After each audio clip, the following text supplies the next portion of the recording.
É muito comum, né, chegar no meu consultório, as pessoas afirmando ter refluxo, sem nunca ter tido o diagnóstico correto, né, de refluxo. Ou então, às vezes, porque ouviu alguém falar, ouviu nas redes sociais, ouviu falar de sinais, sintomas, e aí achou que os sinais e sintomas que está sentindo são os mesmos, e aí começa a dizer que tem refluxo, né? Sim.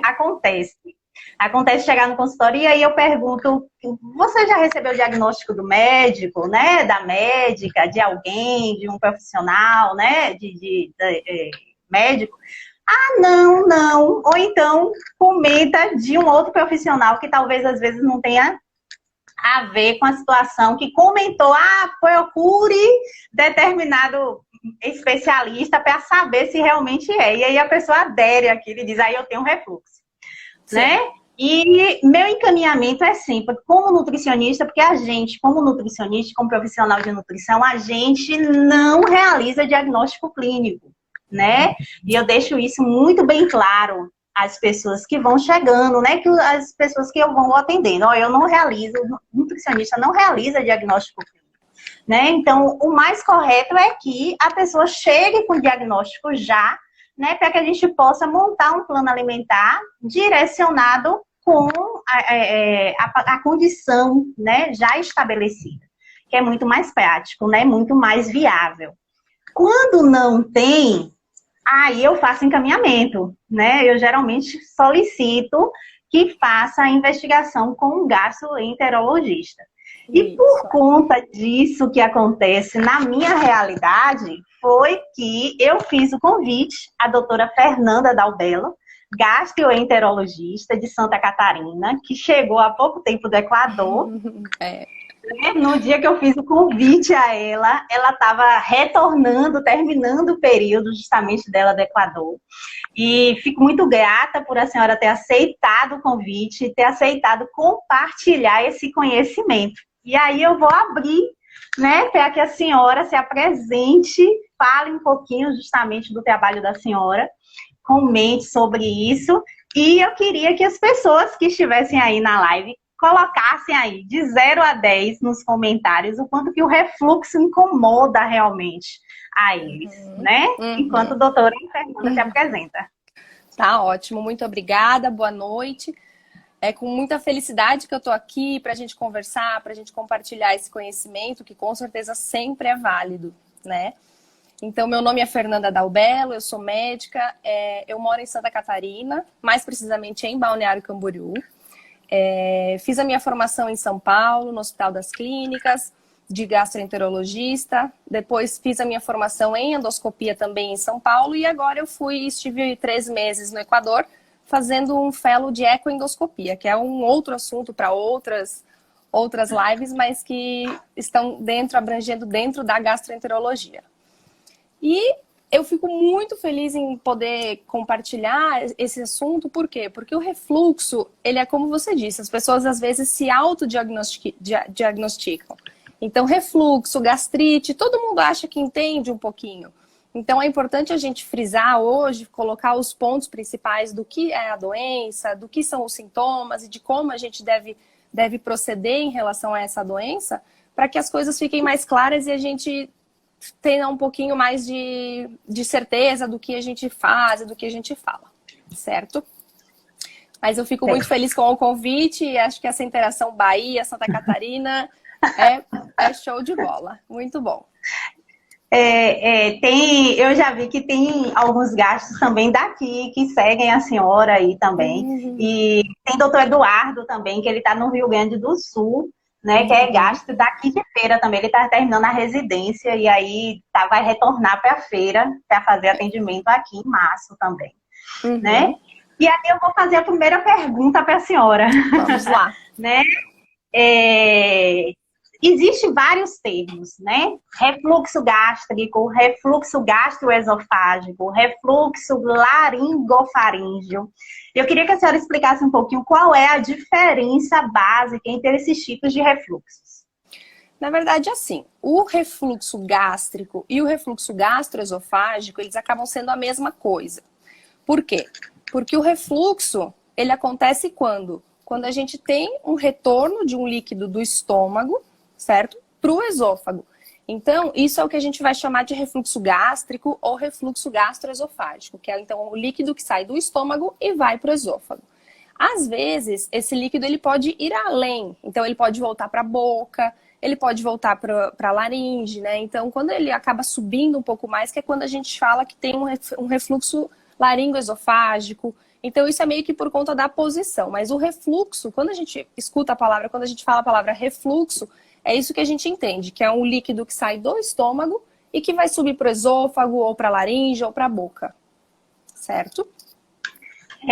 Isso já envolve a segunda, né? Por que que as pessoas sentem refluxo, né? O que é que ocasiona na maior parte da realidade da senhora, na prática? Isso, então é o seguinte, antes de mais nada, né, por que que o refluxo é tão falado, por que que o refluxo é tão comum no dia a dia das pessoas, né? Porque cerca de 30% da população mundial tem refluxo. Então ela é uma doença muito prevalente, né? Então, visto essa prevalência, visto essa quantidade de pessoas que tem, aí foram então se estudar o porquê que isso acontece e o que foi visto é que nós, todas as pessoas, temos refluxo não patológico, que a gente chama de refluxo fisiológico. E isso acontece durante o dia, em algumas quantidades, que até um momento que a gente considera normal. Pessoas que têm isso além, que têm muitos episódios, ou que têm isso com líquidos mais ácidos, que a gente chama nos exames, vão ser o que a gente considera doentes por refluxo, certo? E aí as causas vão ser várias. Para a gente entender por que ele acontece, então a gente tem que saber que o esôfago ele é um músculo, né?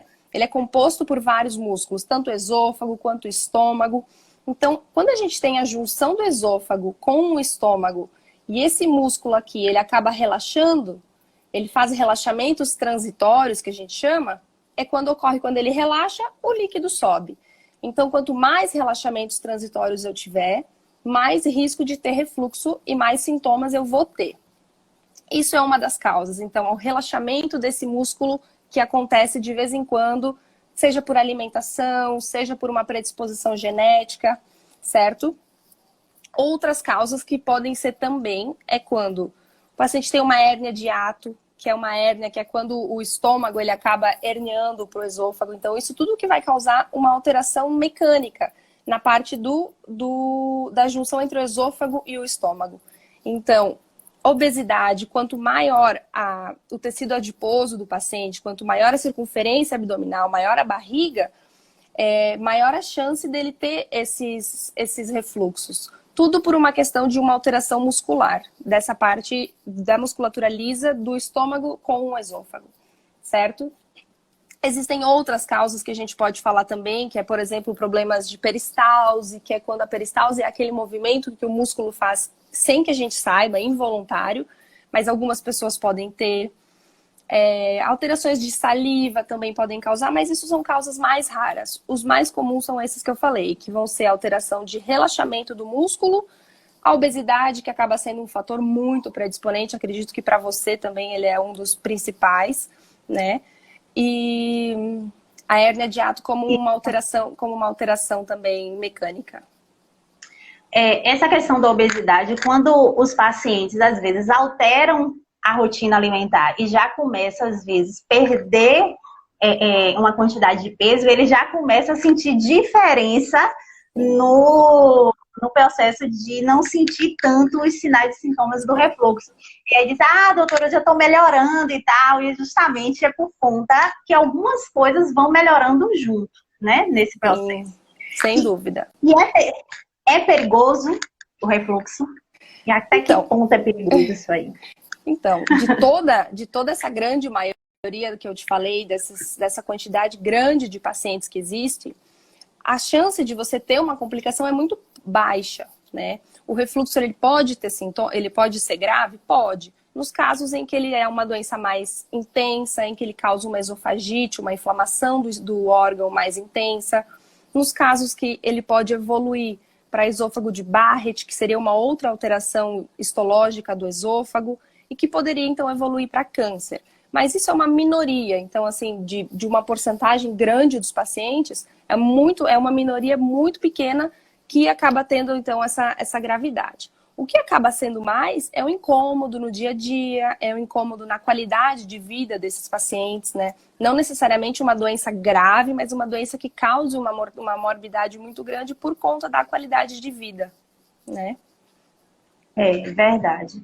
É muito comum, doutora, os pacientes relatarem que à noite o refluxo piora, né? Por quê? Isso acontece muito na prática da senhora? Acontece sim. Por que que isso acontece, né? À noite, em geral, a nossa alimentação é diferente, né? À noite, a gente tende a ficar mais na posição deitado, né? Isso é meio lógico. Então, quanto mais deitado eu tiver, isso vai ser um dos pilares para a gente tentar melhorar os sintomas do refluxo. Por quê? Porque quanto mais deitado eu tiver, maior vai ser a predisposição mais fácil do líquido que sai do estômago e para o esôfago, né? Então, por gravidade mesmo. Então, acaba que alguns pacientes relatam que à noite, realmente os seus sintomas são piores. Justamente mais por esses dois motivos. Por a gente ficar mais deitado e pelo que a gente come à noite. Tá? Justamente, eu também recomendo, assim, nos meus pacientes, quando tem essa questão do refluxo, justamente, e termina de almoçar, não deita logo, não. Aguarda um pouquinho, né? Justamente para poder ajudar nesse processo aí, porque vai ajudar, evite que você sinta esse processo todo, né? Sim. Continuando, há muitos relatos de sinais e sintomas ligados ao refluxo. Inclusive, hoje, eu estava conversando com um paciente, hoje à tarde, que ele tem desbiose, mas tem também refluxo. E aí ele começou o tratamento essa semana, e justamente, e que bom, porque veio com encaminhamento do gastro procurar uma nutricionista.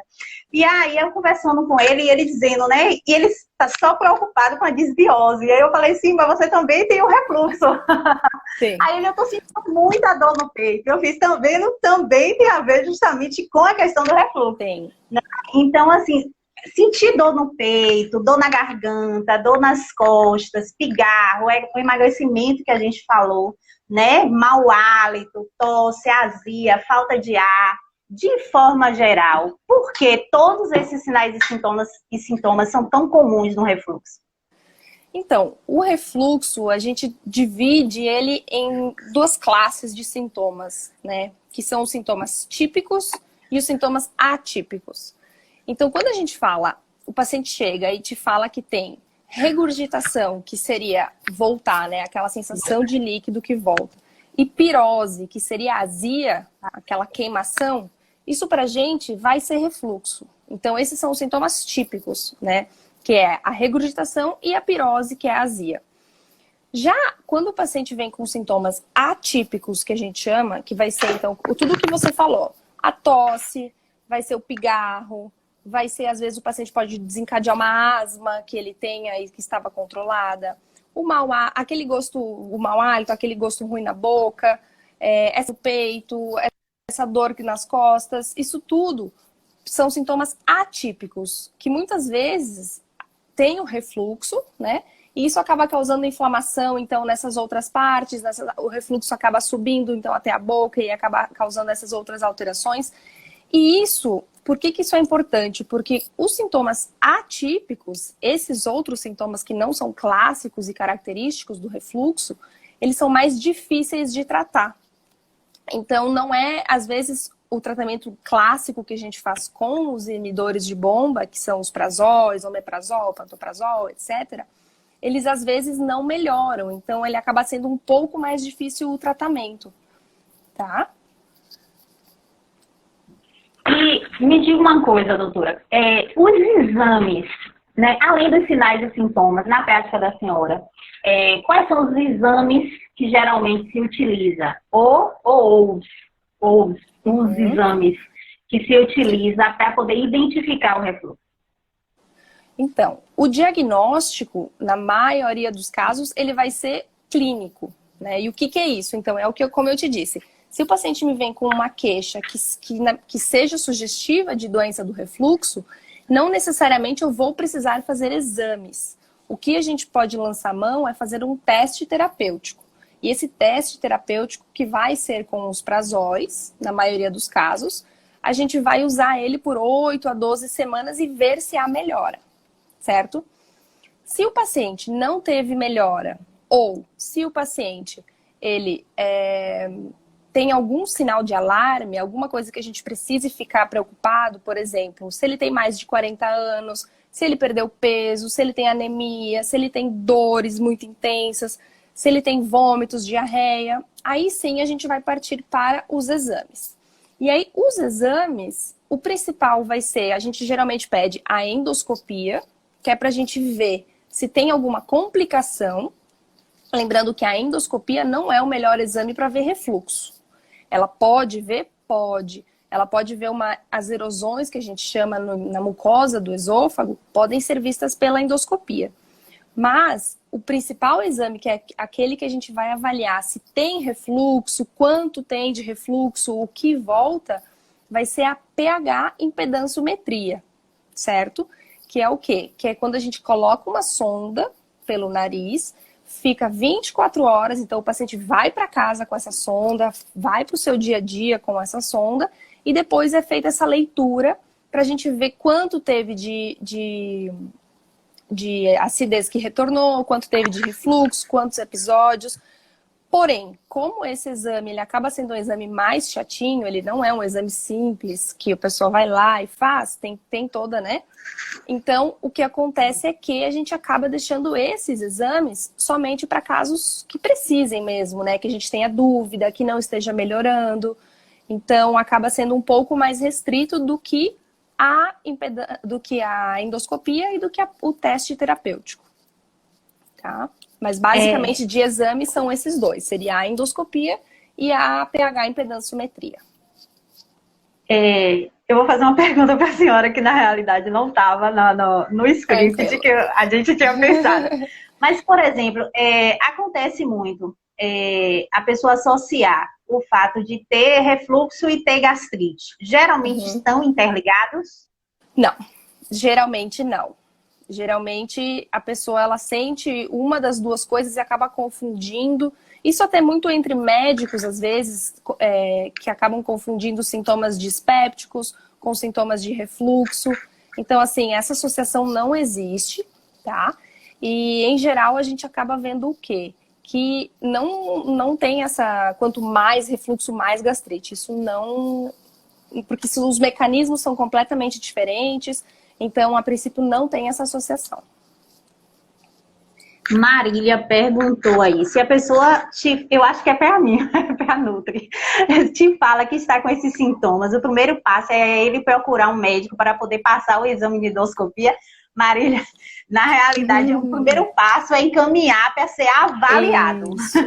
Isso. Eu solicito a avaliação do gastroenterologista para a pesquisa. E quando eu já tenho anamnese, eu geralmente relato tudo que eu já observei, tudo que já foi relatado pelo paciente.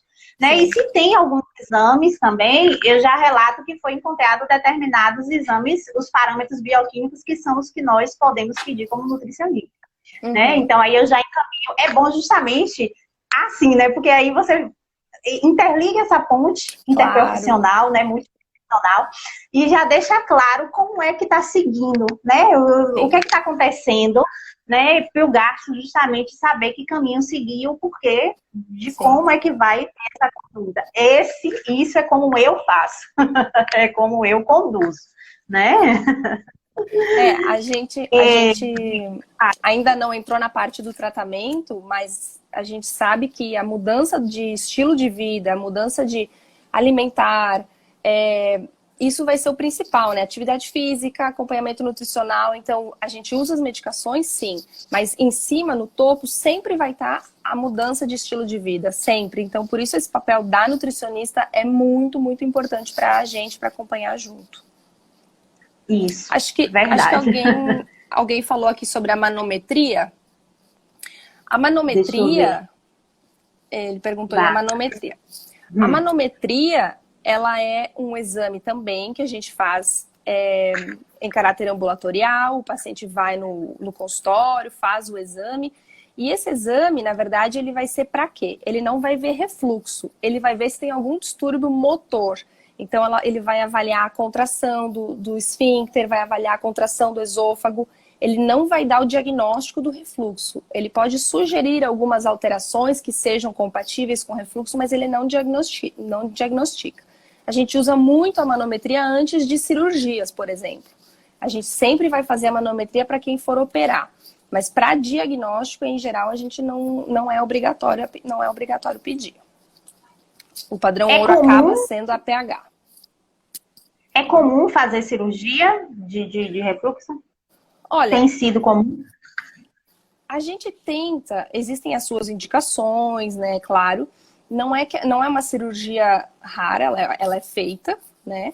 Mas a gente tenta evitar, por quê? Evitar encaminhar somente nos casos em que a gente acha que vai ter uma resposta, porque a cirurgia ela não é milagrosa.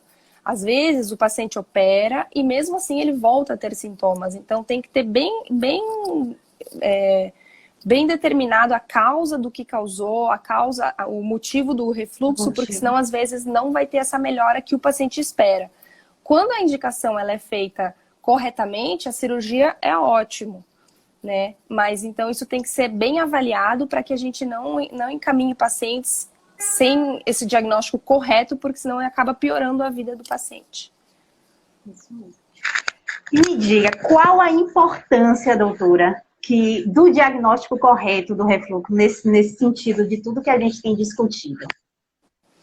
Então, assim, o diagnóstico de qualquer patologia, de qualquer doença, ele é imprescindível para a gente fazer o tratamento adequado, né? Eu falei que o refluxo não é uma doença grave, realmente ele não é. Mas em alguma parcela dos pacientes ele pode sim evoluir para esofagites mais graves, para câncer, para esôfago de Barrett. Então, e além de tudo, a qualidade de vida do paciente. Então, o diagnóstico correto na medicina, ele é sempre o principal, porque eu tendo um diagnóstico correto, eu vou fazer o tratamento correto, né? Então, não adianta eu achar que eu tenho uma coisa e tratar aquilo, tratar, o paciente não vai melhorar. Então, por isso que a avaliação sempre é importante, os exames, quando necessários, são importantes também, né? E a gente fazer esse acompanhamento para que a gente consiga dar o melhor tratamento para o paciente.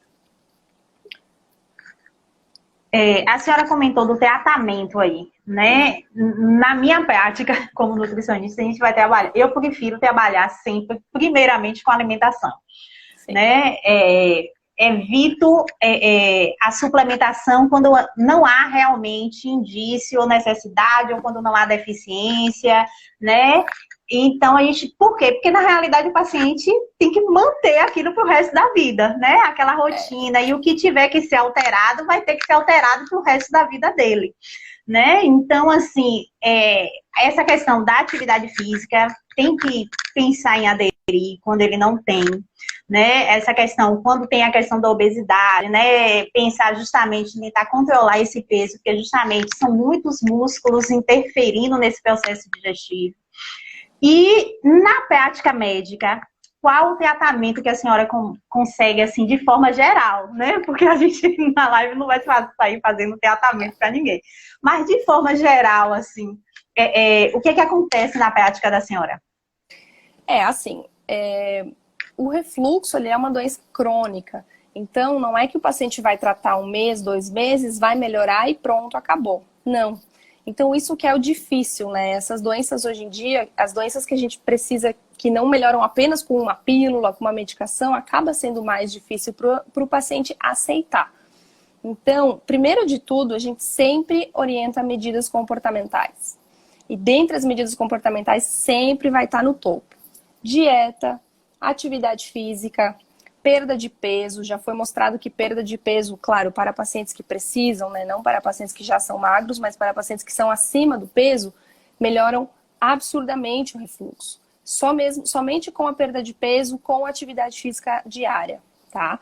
Outra coisa, comer e não deitar em seguida, como você mesma disse, né? Então, a gente sempre orienta que não faça refeições muito grandes, não coma muita gordura de uma vez só. Então, coma pouca quantidade, várias vezes ao dia. E quando for comer, evitar, então, deitar nas próximas 2 a 3 horas. Então, almoça, janta e tenta ficar pelo menos umas 2 horas ainda em pé ou sentado, que seja, para que justamente quando a gente deita, favorece o retorno do conteúdo gástrico para o esôfago, tá? Além disso, então, atividade física, dieta, não deitar depois de comer. Existem alguns alimentos que você vai poder falar até melhor que eu, mas que a gente sabe que pioram. Não é que pioram para todos, né? Mas que existem, assim, algumas pessoas comem ou tomam esses alimentos e veem que isso tem uma piora do refluxo. E geralmente o porquê que esses alimentos que eu já vou falar um pouquinho sobre eles, mas o porquê que porque acredita-se que esses alimentos, eles causam aquele relaxamento transitório no esfíncter do esôfago. Então, por isso que em algumas pessoas eles acabam piorando os sintomas. E dentre esses alimentos, você pode até depois me complementar se tiver mais alguma coisa, mas café, principalmente, chocolate, alimento mentolado, com muita pimenta.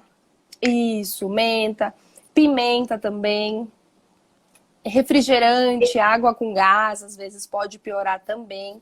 Então, isso é muito individual. Mas, às vezes, o paciente consegue pensar, nossa, não, eu como esse determinado alimento e eu fico muito mal. Então, a gente pede para ele evitar, né? Não que ele não possa comer, mas que ele saiba que quando ele comer, ele pode ter o sintoma. E aí, então, passando essa questão toda de comportamental, a gente tem as medicações. E dentre as medicações, o pilar principal para a gente acaba sendo os inibidores de bomba de próton. Da bomba de próton. Isso, que são os prazóis, que são o omeprazol, pantoprazol, lansoprazol.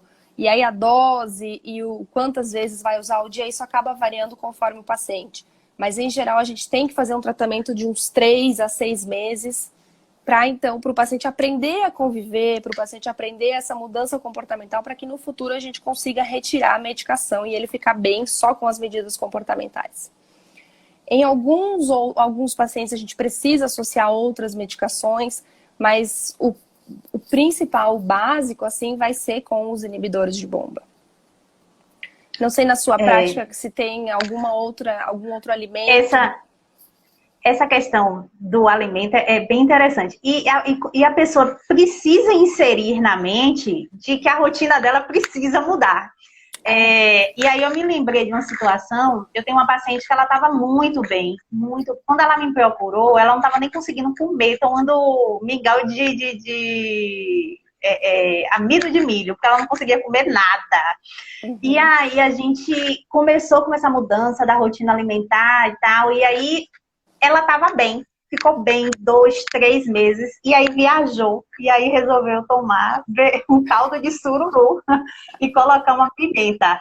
E aí ela me liga desesperada, que ela não estava conseguindo, estava tudo doendo, e que o esôfago estava doendo, a garganta doendo, o estômago estava doendo, e aí inclusive teve que procurar o gastro na cidade dela, na cidade que ela estava, porque chegou a pensar que, porque ela tinha sido tratada por H. pylori, chegou a pensar que não tinha resolvido H. pylori. E, na realidade, a causa de toda a situação tinha sido a pimenta com os temperos utilizados no caldo de sururu.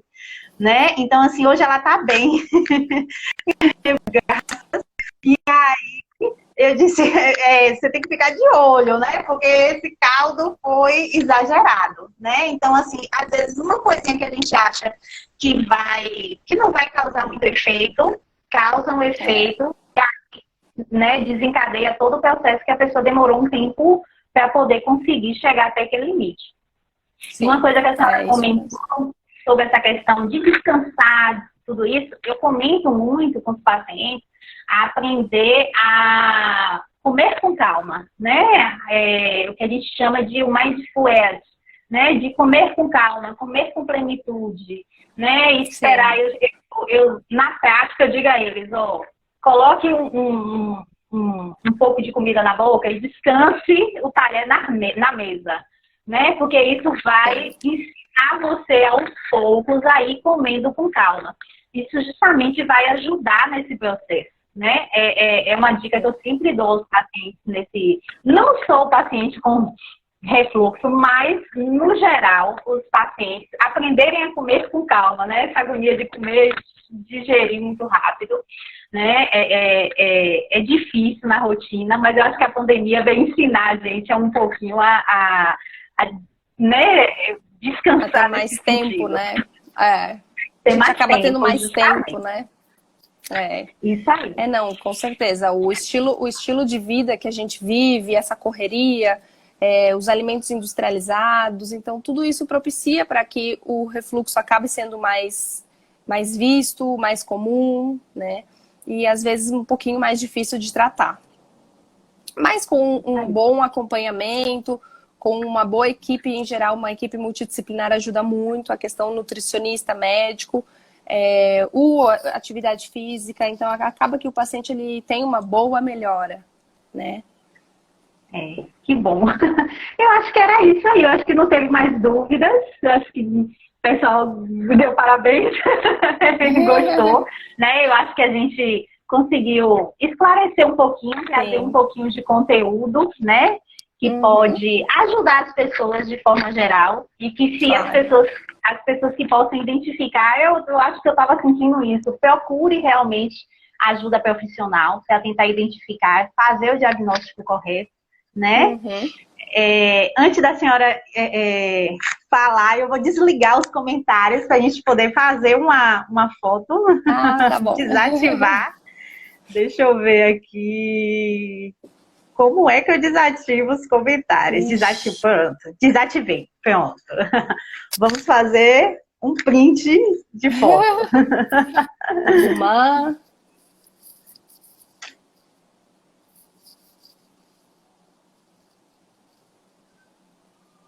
Pronto.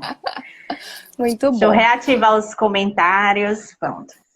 Eu quero agradecer. Se a senhora quiser acrescentar mais alguma coisa, quiser deixar falar mais alguma coisa, fique à vontade. Não, eu só queria mesmo agradecer a você, agradecer a quem está aqui assistindo a gente. Se tiverem qualquer dúvida, podem me mandar por Instagram, por direct. Eu estou sempre muito aberta a discutir, ajudar, o que puder estar ajudando a todos, eu com certeza farei. E muito obrigada a você pelo convite. E por tudo mais.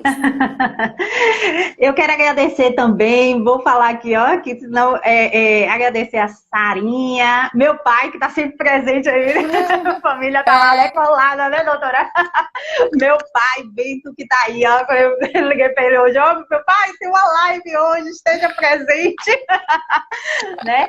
Mas gratidão, eu acho que justamente quem ganha são sempre as pessoas, né, quando a gente consegue ter essa equipe multiprofissional, graças a Deus, aqui em Feira de Santana, isso tem acontecido e isso é muito bom, né? Porque os pacientes sempre ganham essa interação de você justamente ter o profissional médico e fazendo esse diagnóstico e procurando essa parte justamente da nutrição para aliar essa realidade e mostrar que o hábito alimentar melhorado, ele pode melhorar cada vez mais a rotina de vida das pessoas e isso é muito bom. Muito obrigada. Obrigada eu. Até a próxima. Tchau, gente. Eu vou deixar gravada a live no IGTV e aí depois vocês assistem, viu? Beijo, doutora. Muito obrigada. Gratidão. Obrigada.